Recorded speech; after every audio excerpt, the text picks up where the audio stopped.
Srimad Bhagavatam, 5th Canto, Chapter 18, The Residents of Jambudvipa, Offer Prayers, Text 8. I offer my respectful obeisances unto Lord Nrsimhadeva, the source of all power. O my Lord, who possesses nails and teeth, just like thunderbolts, kindly vanquish our demon-like desires for fruitive activity in this world. Please appear in our hearts and drive away our ignorance, so that by your mercy we may become fearless in the struggle for existence in this material world.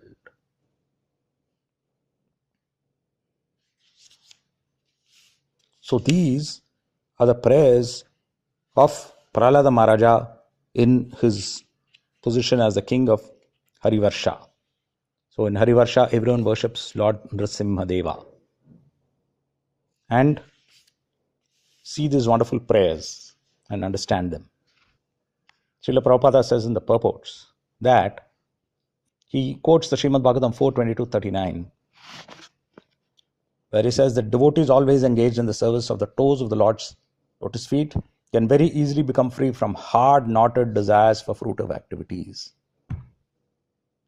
So, what are these hard knotted desires for fruitive activities? There is the gross level for Hiranyakashipu. That means gold and comfort. This is a short form. Gold means all the things. Gold means all the forms of money.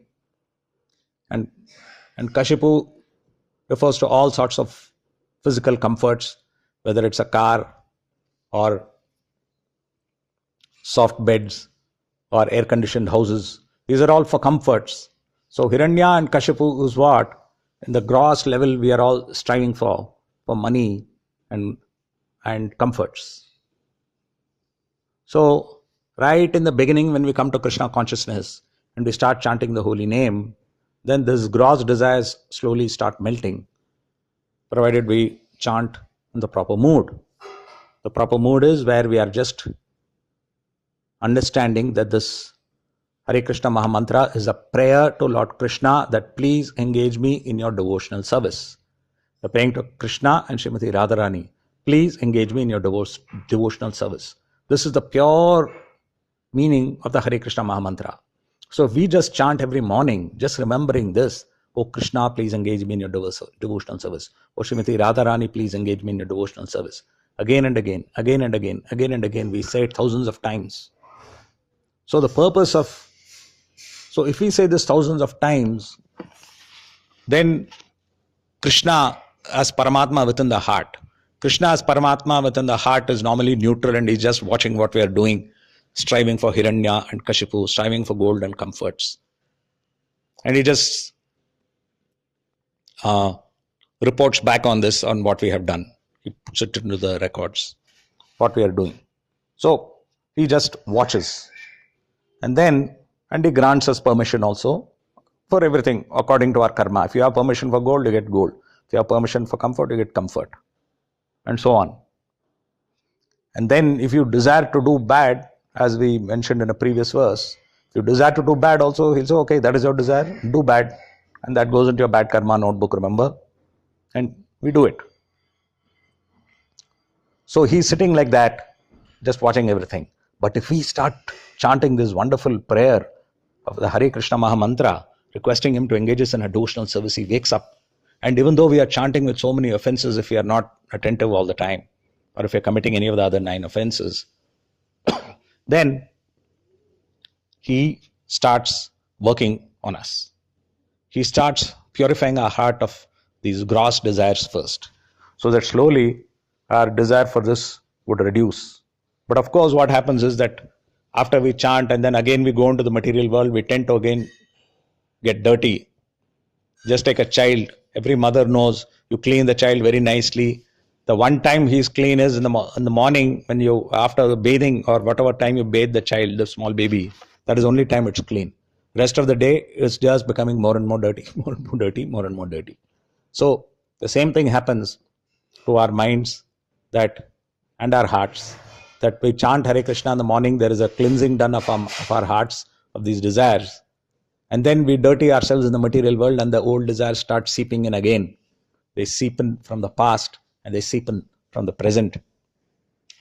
But we keep on struggling, and so that our gross desires will reduce.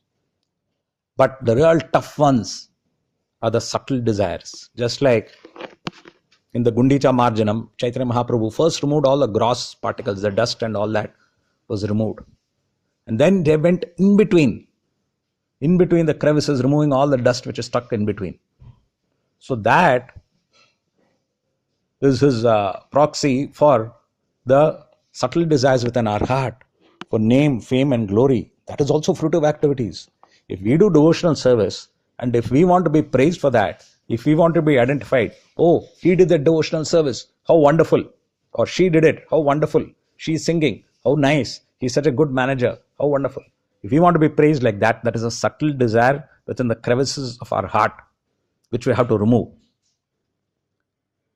If we are not doing our devotional service in a fruitive way, how do we identify it? We just do it quietly, we do it anonymously, and we do it for the pleasure of Krishna and others and not for ourselves. That is the way we must render our devotional service, where we don't want to get praise and glory and recognition for it, but we just want to do it to make others happy. So this is the subtle desire which we must remove. And how do we remove it? We beg Lord Narasimhadeva with his prayers. He who possesses nails and teeth just like thunderbolts, he is the one who can vanquish the demon-like desires for fruitive activities in this material world. So these desires, subtle desires which we have within the crevices of our heart for name, fame, and glory and praise, and if we dislike criticism, oh, don't criticize me, oh, don't criticize. If we dislike that, then these are all those things which are lying within the crevices of our heart. Vanquishing them is done by Lord Narasimhadev. These desires are like demons, and Lord Narasimhadev will vanquish the demons of our desires. And that is why, and that is how we'll become fearless in the struggle for existence in this material world. What is our fear? First is the gross fears, lack of loss of money, loss of comfort. The final loss of comfort is of our death. We have huge fears of this. And if we have Lord Narasimhadev in our heart all the time, he will destroy these fears. And the subtle fears are that, oh my God, suppose I'm not recognized. Suppose I'm not praised. Suppose I'm criticized. These are the subtle fears which we have in our hearts. Lord Narasimha will vanquish that also. And once these subtle and gross fears disappear, then we are happy. We are totally happy. So let us not be afraid of criticism, and let us not hanker for praise. Let us beg Lord Narasimhadeva every day, and then he will remove this from our hearts. We'll be totally fearless in our lives, and we'll always do what is correct. And then we'll be perfectly blissful, and we can pass this bliss on to others. How do we do that? Bhakti Vriksha 4G. Give, Gauranga, as Guru Maharaj has taught us. Haribol, thank you very much. Thus end the commentary to the Bhaktivedanta Swami purports of the 5th canto, chapter 18, Residents of Jambudvipa, of a prayers, text 8.